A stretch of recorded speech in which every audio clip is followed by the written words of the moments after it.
La famille Lascaris-Vintimi, qui a fait construire ce palais Lascaris dans le Vieux-Nice au début du XVIIe siècle, serait sans doute très heureuse de savoir qu'aujourd'hui c'est un musée baroque. Elle serait plus surprise si on lui expliquait que pour voir l'intégralité de l'exposition actuelle, il faut regarder dans ce petit objet rectangulaire. Alors prenez vos iPhones, dans Point Culte, on va explorer la réalité augmentée, nouveau terrain de jeu des artistes.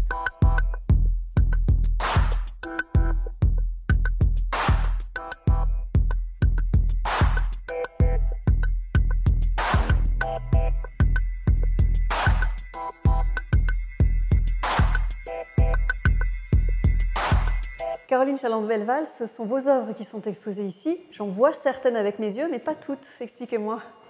Alors, effectivement, dans l'exposition, on a choisi de présenter à la fois des peintures, des dessins qui sont issus de ma recherche sur l'espace architectural en transformation, avec une immersion sur site en dessin et en peinture, donc des lieux souterrains, des lieux de l'extension en mer à Monaco. Ça, c'est ce qu'on voit. Voilà. Et puis, il y a également, j'ai posé dans l'espace du musée des colonnes de souffle qui sont l'empreinte du souffle humain, modélisée en 3D et restituée sous forme de colonnes baroques dans ce palais du XVIIe siècle. Alors là, pour les voir, il faut que j'ai mon téléphone et une appli particulière que j'ai téléchargée. Il faut le téléphone pour les voir, c'est l'appli Souffle. La réalité augmentée, qui est la technique que vous utilisez, ce n'est pas la réalité virtuelle qu'on connaît déjà. Effectivement, ce sont deux choses qui n'ont rien à voir. Les objets sont immatériels, comme en réalité virtuelle, mais ils sont implantés dans le réel par du codage.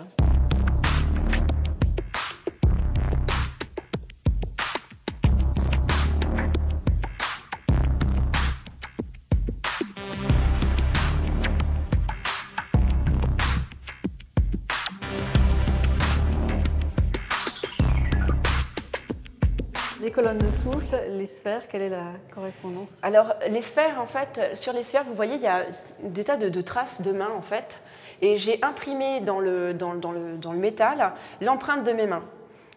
Comme si, en fait, j'avais voulu toucher cette réalité qui est la réalité du ciel et qu'on ne peut pas toucher. On ne peut pas toucher les choses qu'on projette.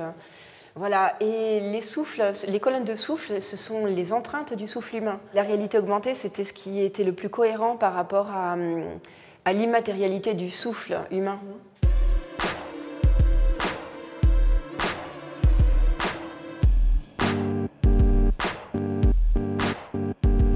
On a invité donc Caroline Chaland-Belval à présenter ses œuvres, et ce qu'on trouvait doublement intéressant dans un palais comme le palais Lascaris, c'était aussi d'investir l'étage noble qui est riche en décors baroques, et pour montrer la correspondance entre son travail qui est très contemporain et les décors que l'on retrouve dans ces salles. Et ces colonnes, là, et ces sphères qu'on découvre... C'est aussi parce que nous avons des liens avec le céleste et la mythologie. Ici, par exemple, un décor du XVIIe siècle attribué à Carlone, peintre génois, qui représente le mythe de Phaéton, la chute de Phaéton même, donc Phaéton foudroyé par Zeus.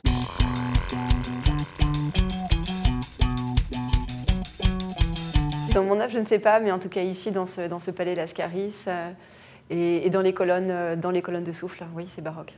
Je dirais contemporain, puisqu'on a invité Caroline Chaland-Belval à venir en écho avec le baroque, et qu'on compte inviter d'autres artistes contemporains. Sensoriel, émotionnel. Tout est sensoriel dans un musée et dans un palais comme le palais Lascaris. Donc c'est le sensoriel au quotidien. J'aime la révolution céleste, la révolution solaire, les révolutions qui se passent dans les chambres des écrivains, dans les soupentes. L'évolution, puisque tout est évolutif, et que c'est ce qui est intéressant aussi. C'est ce que montre cette exposition. C'est aussi ce que montre cette évolution, une évolution à venir pour le palais Lascaris.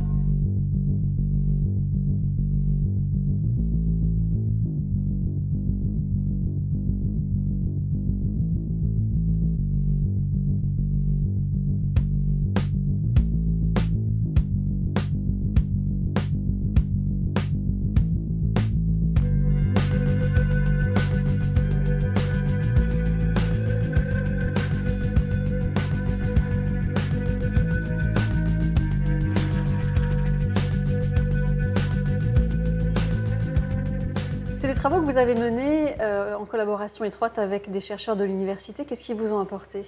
Alors pour les sphères, j'ai travaillé avec l'Observatoire de la Côte d'Azur, avec plusieurs chercheurs et avec l'Institut astrophysique de Paris, voilà, sur plusieurs bases de données d'objets célestes, stellaires. Et puis pour la partie, ça c'est la partie sphère, et pour la partie souffle, j'ai collaboré avec un chercheur de l'Institut de physique, Olivier Legrand, qui lui travaille sur l'empreinte du souffle humain. Et donc, voilà, j'ai utilisé ces recherches dans le cadre de l'Institut de physique pour modéliser, pour modéliser à partir de la lecture de textes poétiques, politiques, littéraires sur le souffle, la vie, la non-violence. Et on a réalisé des colonnes de souffle qui sont formées sur le long de la diction des textes. Au commencement était le verbe. I have a dream that one day on the red hills of Georgia, Блаженны те, кто, как Улисс, набрались разума в поход. Sylvain Lison, la réalité augmentée, c'est une technologie qui est beaucoup utilisée maintenant chez les artistes, les architectes? Ça devient le quotidien de plus en plus. Il n'empêche qu'un certain nombre d'entre eux continuent à investir uniquement les moyens analogiques, mais pour nombre d'entre eux, c'est devenu un objet aussi naturel que pouvait l'être l'écriture ou le son, qui maintenant fait partie intégrante de nombre d'installations. Finalement, c'est une technologie qui libère d'énormément de contraintes terrestres.